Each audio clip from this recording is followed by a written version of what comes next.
సుడిగాలి సుధీర్ హీరోగా నటిస్తున్న చిత్రం సాఫ్ట్వేర్ సుధీర్. రాజశేఖర్ రెడ్డి చిత్రానికి దర్శకుడు. మంచి వినోదాత్మక చిత్రంగా తెరకెక్కుతోంది. సుధీర్ తొలిసారి హీరోగా నటిస్తున్న చిత్రం కావడంతో మంచి అంచనాలు ఉన్నాయి. ఇటీవల విడుదలైన టీజర్కు మంచి రెస్పాన్స్ వచ్చింది.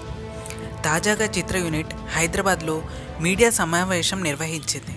సినిమా ప్రమోషన్లో భాగంగా యూనిట్ మొత్తం ఈ ప్రెస్ మీట్లో పాల్గొన్నారు. సుధీర్కు జోడీగా ఈ చిత్రంలో ధన్య బాలకృష్ణన్ నటించింది.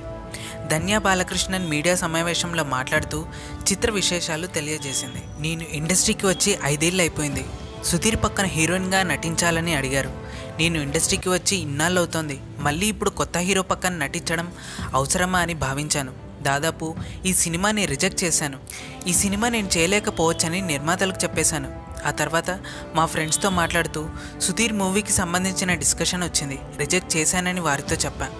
నా ఫ్రెండ్స్ వెంటనే, సుధీర్ సినిమాని రిజెక్ట్ చేసావా? లేదు, ఈ సినిమా నువ్వు తప్పకుండా చేయాలి. సుధీర్కు చాలా క్రేజ్ ఉంది. మా అందరికీ సుధీర్ అంటే పిచ్చి అని మా ఫ్రెండ్స్ అన్నారు. దీంతో సుధీర్కి మంచి క్రేజ్ ఉందని అనుకున్నా. కొంతమంది హీరోలకు 4-5 సినిమాలు చేశాక క్రేజ్ వస్తుంది. కానీ సుధీర్ ఆల్రెడీ క్రేజ్ తెచ్చుకొని హీరో అయ్యాడు. అందుకే తిరిగి మళ్ళీ ఈ సినిమా చేస్తానని నిర్మాతలకు చెప్పా. సుధీర్ హీరో కాకముందే అంత క్రేజ్ సొంతం చేసుకున్నాడు. వాడికి మిలియన్ల కొద్దీ ఫాలోవర్స్ ఉన్నారని ధన్య బాలకృష్ణన్ కామెంట్ చేసింది. సోషల్ మీడియాలో సుధీర్ అభిమానులు సాఫ్ట్వేర్ సుధీర్ సినిమాపై చాలా ఆసక్తి చూపుతున్నారు.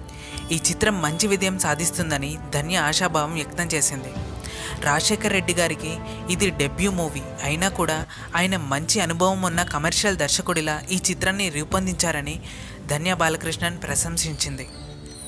మరి సుడిగాలి సుధీర్ నటిస్తున్న ఈ చిత్రాన్ని చూడాలని ఎంతమంది అనుకుంటున్నారు? మీ అభిప్రాయాల్ని కామెంట్స్ రూపంలో చెప్పండి. Thanks for watching.